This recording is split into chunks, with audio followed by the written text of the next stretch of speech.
1 Corinthiens, chapitre 12, verset 28. Ce passage dit ceci. Nous lisons au nom du Seigneur. 28, il dit ceci. Et Dieu a établi dans l'Église, premièrement, les apôtres, secondement, les prophètes, troisièmement, les docteurs, ensuite, ceux qui ont les dons des miracles. Vous voyez ce verset nous dit clairement que c'est Dieu qui établit ses serviteurs dans l'Église. Voilà. C'est que si on parle d'un prophète, il faut qu'on le trouve dans l'Église. Et ce prophète, de qui il tire son pouvoir de prophète, c'est des dieux. Voyons actuellement, nous sommes des fois en face des gens qui se disent prophètes, qui ne sont jamais établis par Dieu lui-même. Pourquoi? Parce qu'il a suivi une école de formation. L'école de formation dit l'école des prophètes. Et à l'issue de cette formation, on lui donne un brevet. Et c'est ce brevet-là qui le consacre prophète dans une église. Est-ce qu'il tire son pouvoir des dieux ou il tire son pouvoir de prophète des hommes? Là, c'est déjà un problème. C'est que pour que vous soyez en face d'un prophète venant de Dieu, il faut qu'il ait tiré son pouvoir des dieux lui-même. Ça, c'est la première des choses. Donc, pour reconnaître un vrai prophète, demandez d'abord à ce prophète, est-ce qu'il est venu des dieux ou il a suivi une formation quelque part et les gens l'ont consacré prophète. Parce que la consécration, généralement, c'est quoi? C'est qu'on impose les mains. Pour dire, voilà, non, aujourd'hui, tu es maintenant prophète. Non. Deuxièmement, on dit bien, le prophète est établi où? Dans l'église. De quelle église s'agit-il? Parce qu'il y a beaucoup d'églises actuellement. Nous avons l'église guimanguiste, nous avons l'église le Bon Berger, l'église catholique, l'église Sébéco, c'est 35e communauté, ainsi de suite. De quelle église alors s'agit-il? Parce qu'au moins, quand nous relisons 1 Corinthiens chapitre 12, verset 28, on dit que et Dieu a établi dans l'église. Mais on n'a pas déterminé de quelle église s'agissait-il. Mais si nous parcourons la Bible, vous verrez, c'était dans l'église des dieux. C'est l'église qui appartient à Dieu. Essayons un peu de vérifier dans ce passage. Nous lisons Galates.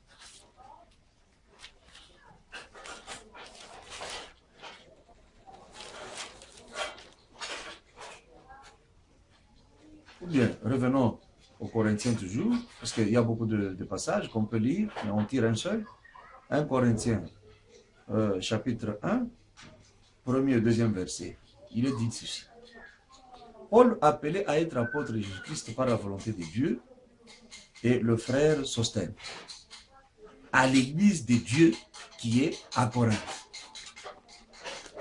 Donc, l'église de Dieu qui est à Corinthe.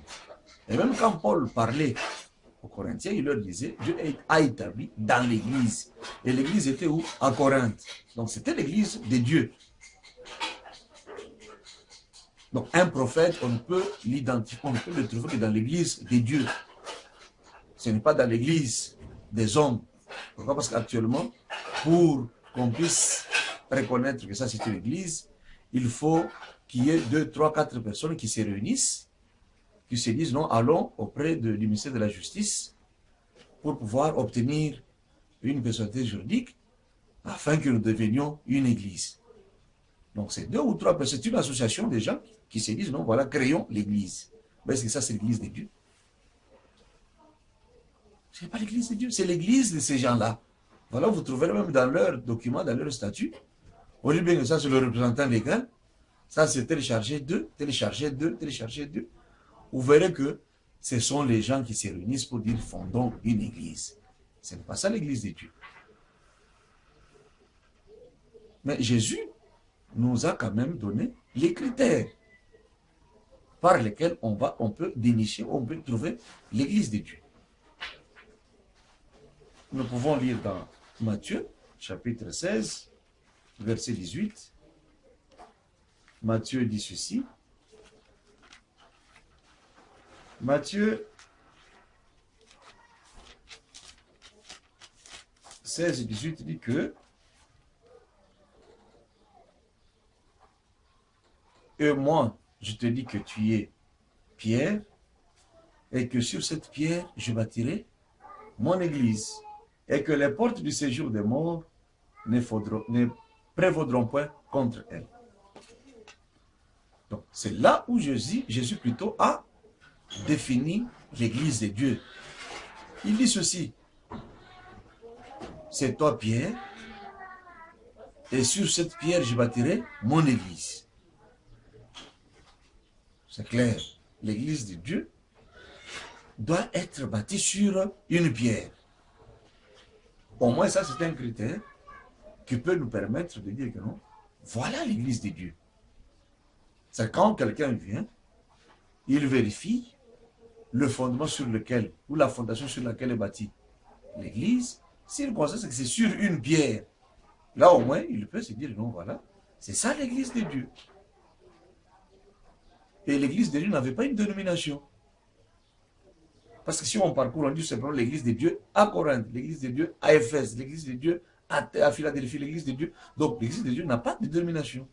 Mais si aujourd'hui on dit que l'église de Dieu, c'est catholique, c'est Béco, c'est le Bon Berger, c'est l'armée de victoire, c'est ministère Amen, donc quelque part là, ça ce n'est pas l'église de Dieu. Parce que le ministère Amen et consorts, ce sont des dénominations que les hommes se sont faites pour donner à une communauté qu'ils ont constituée, qu'ils appellent abusivement l'église de Dieu. Donc bref, le prophète, on ne peut le trouver que dans l'église de Dieu. Laquelle église de Dieu ne peut être identifiée que par sa fondation. Et sa fondation, c'est quoi? C'est la pierre. Parcourez un peu toute la terre, si effectivement nous allons découvrir cette église-là. Vous ferez qu'on ne la verra jamais. Mais est-ce que Jésus avait-il trompé? Ou Jésus avait-il raison? Si nous disons que Jésus s'était trompé, et que si nous vérifions sur cette terre des hommes que cette église n'existe pas, c'est que nous n'avons pas compris ce que Jésus a voulu dire par là. Voilà pourquoi il est aussi difficile de croire qu'il y a un prophète qui se trouverait dans une communauté quelconque, appelée abusivement église, et s'il s'est dit qu'il est prophète venu de Dieu, c'est un menteur.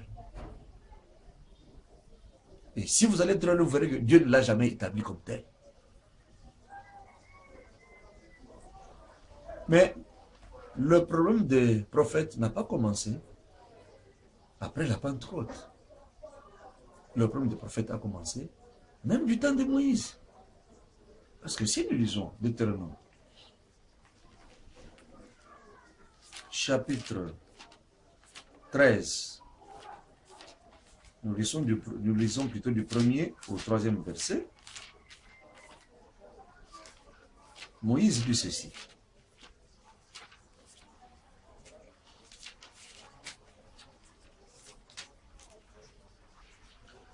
S'il se lève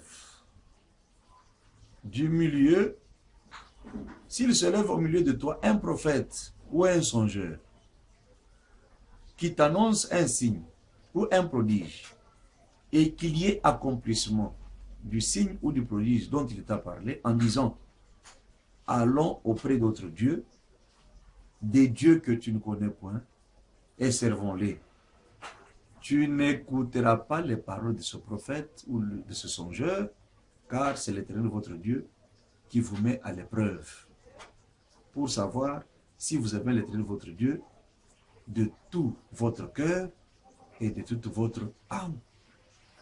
En parcourant ce passage, il y a un problème. Lequel? Dieu a dit à Moïse de dire aux enfants d'Israël ceci. S'il se lève au milieu de toi un prophète ou un songeur qui t'annonce un signe ou un prodige et qu'il y ait accomplissement du signe ou du prodige dont il t'a parlé en disant allons auprès d'autres dieux, des dieux que tu ne connais point et servons-le, tu n'écouteras pas les paroles de ce prophète-là. Je disais que le problème se pose à quel niveau? Dieu identifie effectivement que ça c'est un prophète. Mais curieusement, il dit aux enfants d'Israël, mais si ce prophète t'annonce un signe qui s'accomplit, mais qui dit que allons servir d'autres dieux, n'écoute pas ce prophète-là. Moi, je me demande, est-ce que le fait d'avoir dit quelque chose qui se soit accompli ne suffit pas pour considérer que c'est un vrai prophète et que ce prophète-là, c'est le prophète envoyé par Dieu? Mais Dieu lui-même dit ceci, que non, malgré que ça s'est accompli, malgré que ce prophète peut avoir, hein, et il dit, et que ce qu'il a dit s'est accompli, c'est quelque chose qui est vrai, matériellement, physiquement comme ça. Mais s'il dit allons auprès d'autres dieux, il ne faut pas écouter ce prophète-là. Et pourtant, nous savons humainement, nous savons que un prophète qui dit quelque chose et qui s'accomplit. Et c'est ces limites-là. Mais Dieu va plus loin pour dire que non, le fait qu'il ait dit quelque chose qui soit accompli ne suffit pas pour lui donner confiance. Lui faire confiance, c'est un prophète venu de Dieu. Donc, pour Dieu, le fait d'avoir dit quelque chose qui soit accompli, le fait d'avoir révélé quelque chose dans la vie de quelqu'un, pour dire que voilà, c'est elle qui a mangé ta fille, c'est elle qui a fait que tu n'enfantes pas, c'est elle qui a fait que tu n'aies pas de boulot. Et même si physiquement, la personne dont le prophète a parlé dans la prophétie, que c'est elle qui est responsable du malheur de l'un ou de l'autre. Et même si cette personne parvenait à dire que non, effectivement, c'est elle réellement qui a fait ça. Ça ne suffit pas pour Dieu de dire que c'est un vrai prophète, un vrai prophète. C'est que Dieu a établi, catégorise maintenant, deux types de prophètes à travers ce passage. Nous avons le vrai prophète et le faux prophète. Et le faux prophète, selon Dieu, c'est qui? C'est celui qui annonce ainsi, c'est celui qui raconte une histoire, c'est celui qui révèle quelque chose, même si quelque chose-là s'accomplit. Mais s'il dit, allons auprès d'autres dieux, à ce moment-là, il ne faut pas suivre ce prophète-là. Donc, pour Dieu, le prophète, ce n'est pas nécessairement celui qui dit quelque chose qui s'accomplit. Pourquoi? Parce que si nous lisons dans Jérémie, chapitre 23,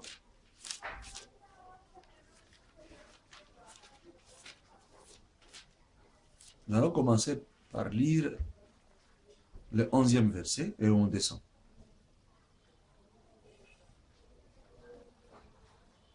La Bible dit ceci. Prophètes et sacrificateurs sont corrompus. Même dans ma maison,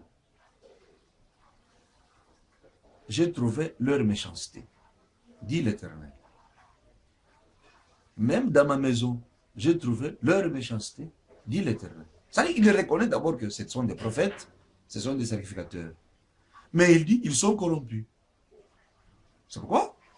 Déjà au niveau de Deutéronome, il avait déjà catégorisé les vrais et les faux prophètes, de manière implicite. Mais ici, dans Jérémie 23, il commence par parler des mauvais ou des faux prophètes. Il dit même dans sa maison. Mais cette fausseté-là vient d'où?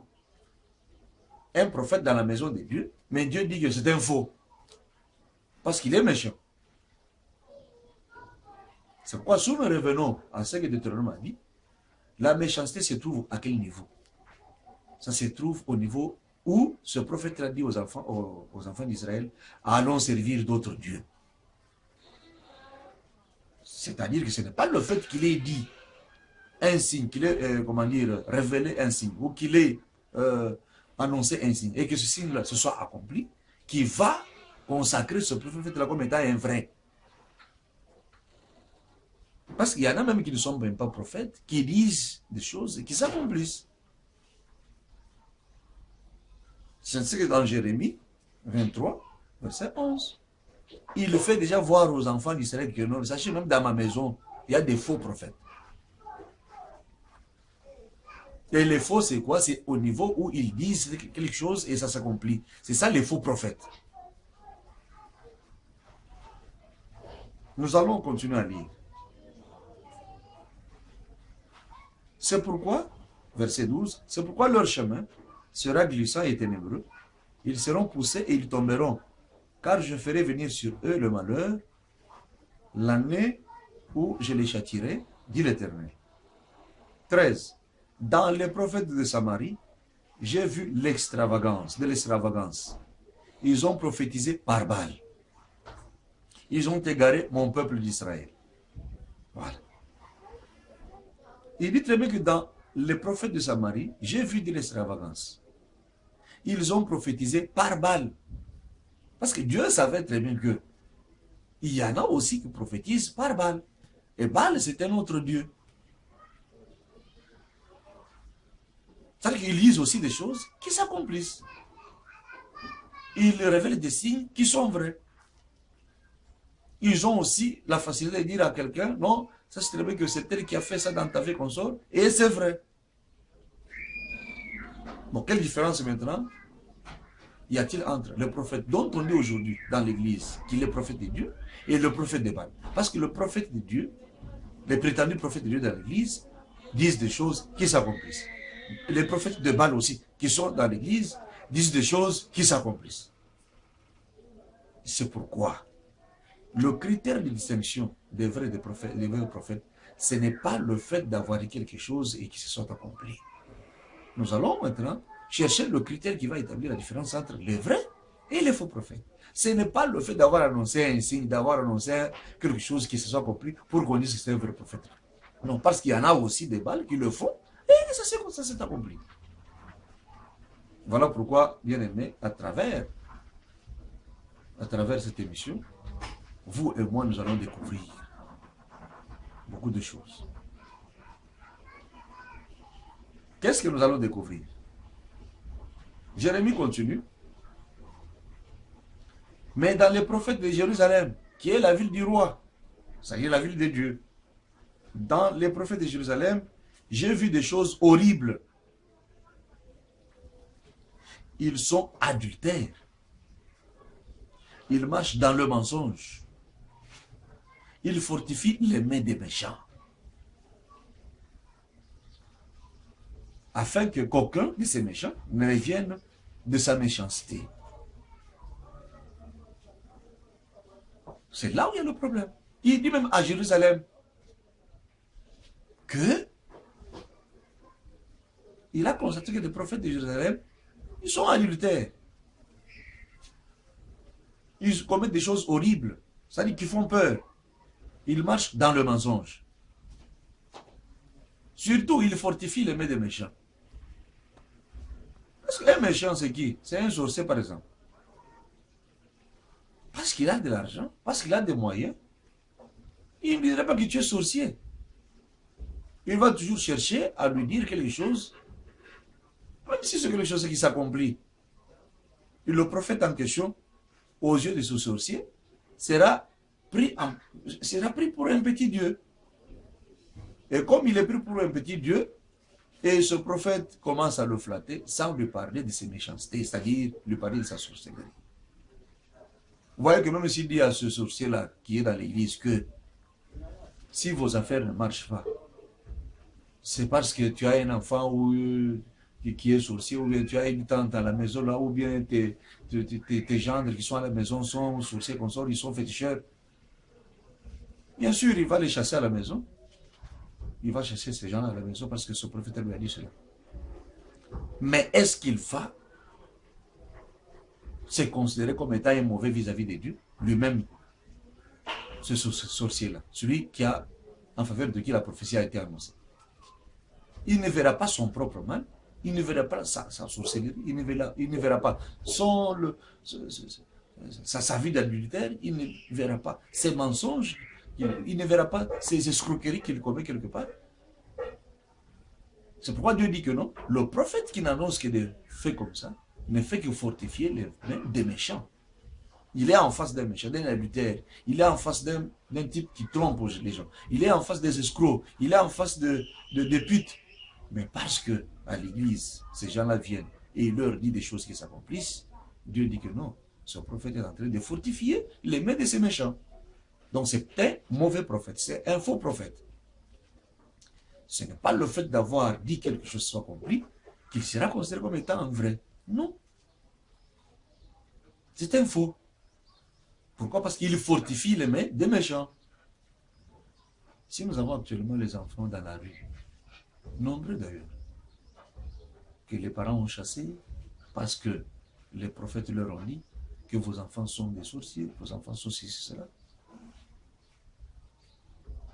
Est-ce qu'ils ont mis la paix dans les foyers auxquels appartiennent ces enfants? Non.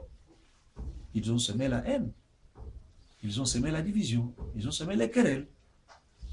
Parce qu'il arrive même que les parents entre eux commencent à se soupçonner. Et si c'est le papa qui est là, il va profiter pour dire, non, voilà, c'est toi qui es responsable de tout ce qui arrive, toi, leur maman et consort. Et les foyers sont divisés. Mais vous ne voyez pas qu'ils sont en train d'amplifier les péchés à travers les enfants de Dieu. Un prophète pouvait amener au calme, il ne pouvait pas amener à la division. Parce que si vous lisez Galates chapitre 5, versets 19 à 21, on vous dira que la querelle et la division, ce sont les œuvres du Satan. Donc des pareils prophètes prophétisent par Baal et non pas par Dieu. Voilà pourquoi les enfants de Dieu, le peuple de Dieu, nous devons tirer et surtout faire attention. Il fortifie les mains des méchants, afin que qu'aucun ne revienne de sa méchanceté. Ils sont tous, à mes yeux, Sodome, comme Sodome, et les habitants de Jérusalem, comme Gomorre. Ouais, comment Dieu dit que c'est pareil, les prophètes qui fortifient les mains des méchants, qui ne parlent pas du mal que ces gens-là commettent de leurs fidèles, que le mal plutôt de leurs fidèles. Ici, il leur parle de leur mal pour qu'ils puissent se détourner de ce mal. Mais par contre, qu'ils ne font que leur parler de leur faire miroiter un meilleur avenir. Tu iras en Europe, tu auras des voyages, ceci, cela, et consorts. Mais sans pour autant leur parler du mal qu'ils commettent du jour au jour. Voilà pourquoi Dieu dit, ils sont comme Sodome. Et comme Sodome, il va les brûler.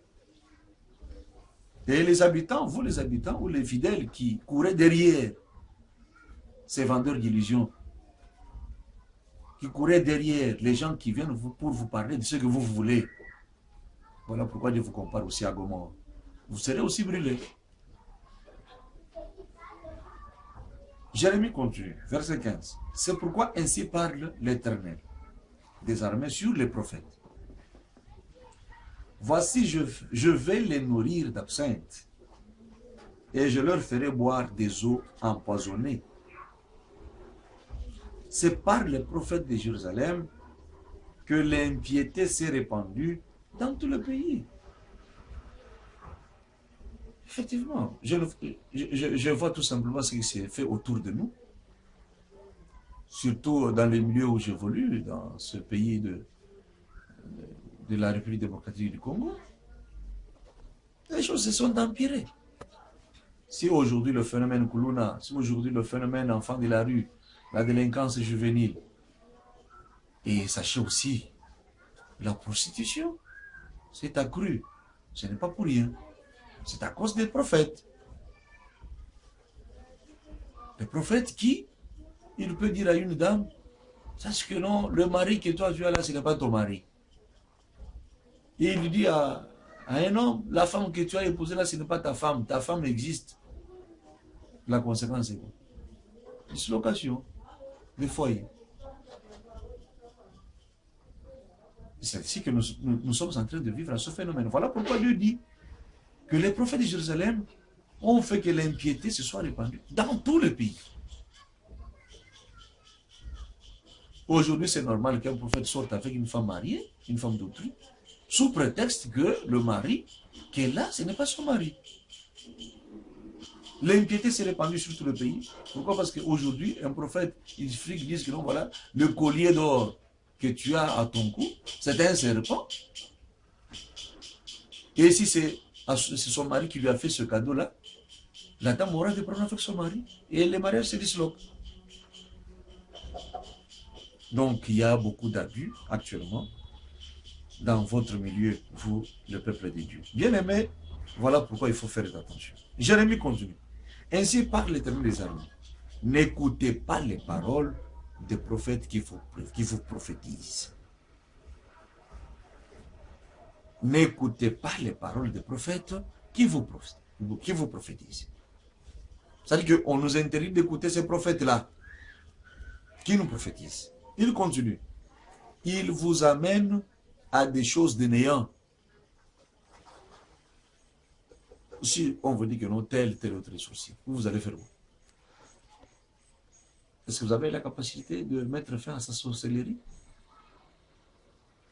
Et même dans le cadre de l'application du droit positif, dans tous les différents pays, la sorcellerie n'a jamais été déjà en infraction. De sorte que si toi, tu tues quelqu'un parce qu'il est sorcier, ou encore si tu commences à parler à mal de lui partout ailleurs parce qu'il est sorcier, on va t'arrêter. Tout comme il peut se plaindre pour imputation dommageable. Il peut se plaindre, la famille de ce sorcier peut se plaindre pour meurtre, pour homicide. Voilà pourquoi il dit, il vous amène à des choses de néant, c'est que ça ne vous apportera rien. Et ils disent des visions de leur cœur. C'est clair. Ils disent les visions de leur cœur. Et non ce qui vient de la bouche de l'Éternel. Vision de leur cœur, pourquoi? Parce que si nous lisons la première épître de Paul, aux Corinthiens toujours, chapitre 2, verset 11, il est dit ceci. Lequel des hommes, en effet, connaît les choses de l'homme, si ce n'est l'esprit de l'homme qui est en lui? Parce que Jérémie, à travers Jérémie, Dieu dit ceci. N'écoutez pas les paroles de ces prophètes. Pourquoi? Parce qu'ils lisent les visions de leur cœur. Et non ce qui vient de la bouche de l'Éternel. Ils connaissent les problèmes que les gens ont sur cette maison, les besoins qu'ils ont pour satisfaire. Ils connaissent très bien que chacun dans sa famille a des problèmes. Est-ce que dans quelle famille ne peut pas y avoir un sorcier? Qui, même lui, le prophète en question, est-ce que lui n'a pas de problème dans son foyer? Il n'a pas de problème avec sa famille, il n'a pas de problème avec les amis, il n'a pas de problème? Vous trouverez toujours qu'il y a des problèmes. C'est-à-dire, connaissant qu'autour, dans notre monde humain, qu'il y a toujours des problèmes, ils ne vont que parler de ces problèmes-là. Ils ne vous diront jamais de ce qui vient de Dieu. C'est pourquoi Paul dit, mais lequel des hommes, en effet, connaît les choses de l'homme? Si ce n'est l'esprit de l'homme qui est en lui. C'est que dans ce prophète, il n'y a que l'esprit de l'homme, non pas l'esprit de Dieu. Parce que lui ne parle que des hommes. Il va vous parler pour satisfaire vos besoins, parce que vous avez besoin de vous vêtir, de manger, de vous marier. Pour vous, une fille qui n'avait pas encore de mari, il va vous protéger en disant que non, voilà, non, tu auras un mari. Mais est-ce que toi, tu ne sais pas que tu auras un mari? Parce que tu es à l'âge de recevoir, d'avoir quelqu'un pour te marier. Ce n'est pas pour autant que ce quelqu'un ne viendra pas. Mais ça sait très bien que selon cette nature, tu vas toujours te marier. Voilà, non, voilà, tu auras un mari. Et tu crois que c'est une prophétie? Il te parle de quelque chose qui va venir et qui existe déjà. Oh non, tu vois, actuellement, si tu ne travailles pas, c'est parce que. Et même si c'est cela, qui te dit que tu n'auras pas un travail? Parce que chaque fois que quelqu'un fait un effort d'avoir du boulot, il aura toujours du boulot. Et le boulot, nécessairement, ce n'est pas dans des bureaux. Le boulot, ce n'est pas dans des compagnies. Vous pouvez avoir un petit moyen. Vous-même, vous créez de l'emploi. Et vous travaillez, vous avez de l'argent. Donc, c'est pour dire que le fait d'avoir un boulot, ça ne peut pas venir de Dieu. C'est pour ça qu'il dit, le prophète Jérémie dit, ils parlent des visions de leur cœur. Parce que dans les cœurs des prophètes, ils connaissent plutôt les problèmes cruciaux que l'humanité a actuellement. On a besoin de l'emploi, on a besoin de se marier, on a besoin d'accoucher, on a besoin d'aller de voyager, on a besoin de ceci, de cela. Et c'est tout autour de ça qu'ils vont commencer à parler. C'est pourquoi Paul dit que dans 1 Corinthiens, que c'est l'esprit de l'homme qui révèle à ses prophètes les choses qui sont dans les hommes, Donc ils peuvent parler que des choses des hommes. Ils disent leur vision de leur cœur et non ce qui vient de la bouche de Dieu. Ils disent à ceux qui me méprisent, ça c'est Dieu qui parle, ils disent à ceux qui me méprisent, l'Éternel a dit, vous aurez la paix. Ceux qui méprisent Dieu, c'est qui? Ceux qui méprisent Dieu, ce sont des pécheurs. Ceux qui méprisent Dieu, ce sont des adultères. Ceux qui méprisent Dieu, ce sont des escrocs. Ceux qui méprisent Dieu, ce sont qui sont plongés dans la jalousie, dans la haine. Ce sont des magiciens. Ceux qui méprisent, ce sont des féticheurs. Bref, ceux qui méprisent Dieu, ce sont ceux qui commettent le mal. Qui font des faux témoignages. Qui courent derrière les femmes d'autrui. Qui disloquent les familles d'autrui. Alors Dieu dit, il dit, c'est-à-dire les prophètes disent à ceux qui méprisent Dieu, oh, l'Éternel a dit, vous aurez la paix. C'est-à-dire qu'il vient devant un prophète, et le prophète lui dit, non, sache que demain, le problème qui te dérange là, aura la solution. C'est que le problème, par exemple, ta femme va accoucher. Ça, il lui a annoncé la paix. Mais il a parlé à qui? À celui qui méprise Dieu. Parce que cet homme-là, dans sa vie, est-ce qu'il respecte la parole de Dieu? Est-ce qu'il fait ce que Dieu lui demande de faire? Vous verrez toujours qu'il a des problèmes avec Dieu. Donc cet homme-là méprise Dieu, mais le prophète vient lui dire, non, ta femme va accoucher. Ta femme aura un enfant. Ton mari aura du boulot, aura de la promotion. Ça, il lui annonce la paix. Et pourtant, ces gens-là méprisent Dieu. Alors, le pareil prophète Dieu dit qu'ils sont en train de renforcer le mal que les gens commettent. Donc, ils les éloignent de plus en plus, les gens, de Dieu. Voilà pourquoi vous, bien-aimés, il faut faire très attention. Lisez la Bible pour que vous puissiez comprendre. L'Éternel a dit, vous aurez la paix.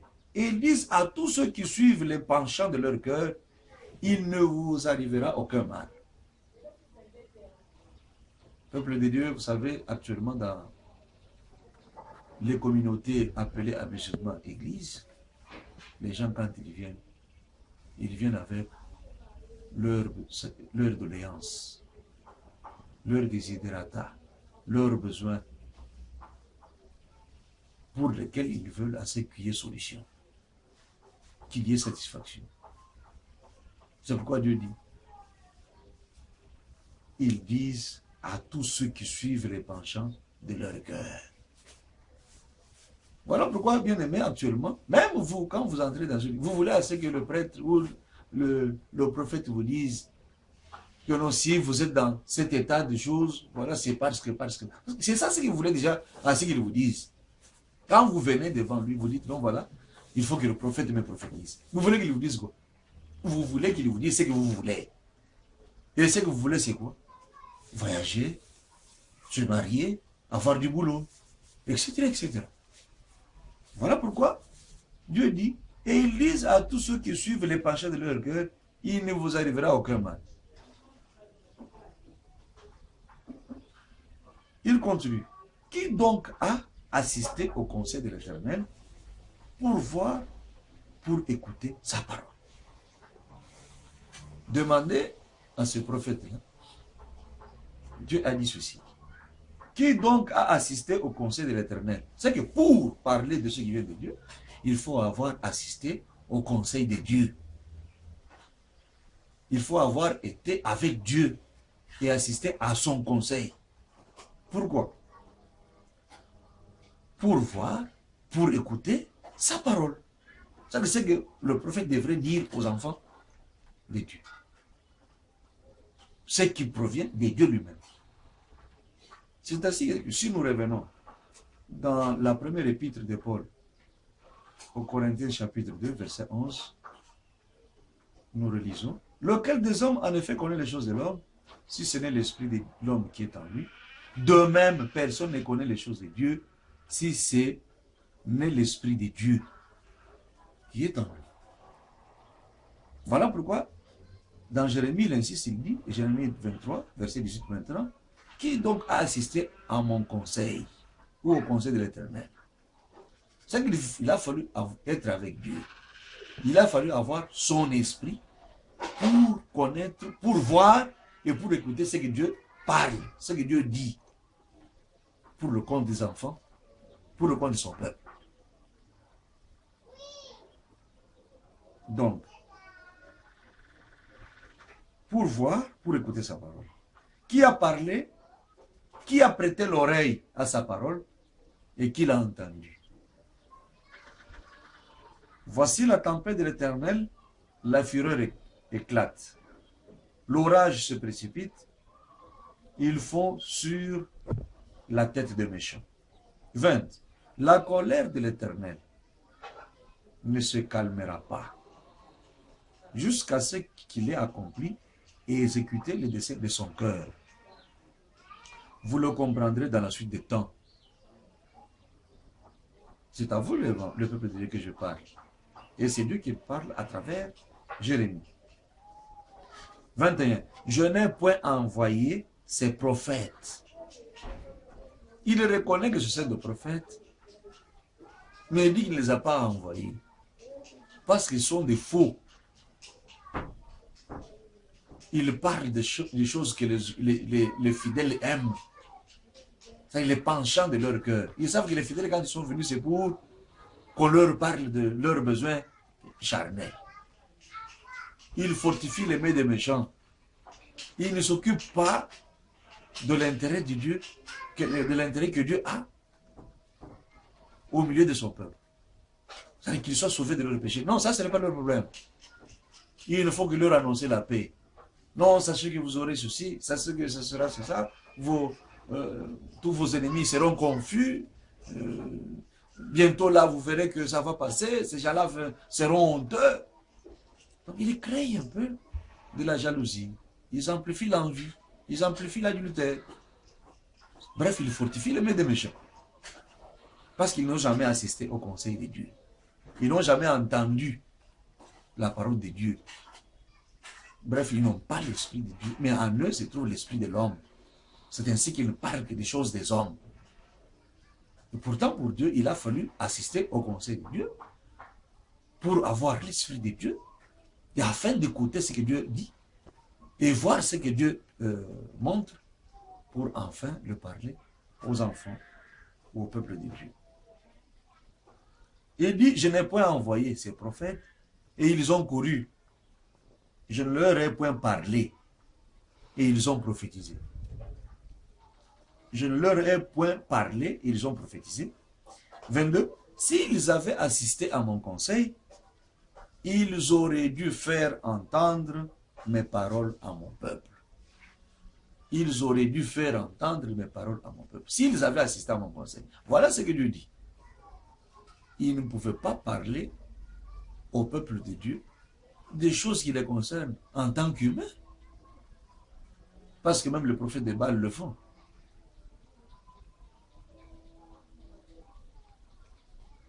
Et il continue. Je reprends. S'ils avaient assisté à mon conseil, ils auraient dû faire entendre plutôt mes paroles à mon peuple et le faire revenir de leur mauvaise voie, de la méchanceté de leurs actions. S'ils avaient entendu la parole de Dieu, s'ils avaient assisté au conseil de Dieu, la simple chose à faire, c'est de faire entendre les paroles de Dieu au peuple de Dieu pour que ce peuple revienne de ses mauvaises actions, de sa méchanceté. Bref, que le peuple soit sauvé du péché. Implicitement, Dieu définit déjà un vrai prophète. Le vrai prophète, c'est qui? C'est celui qui a assisté au conseil de Dieu.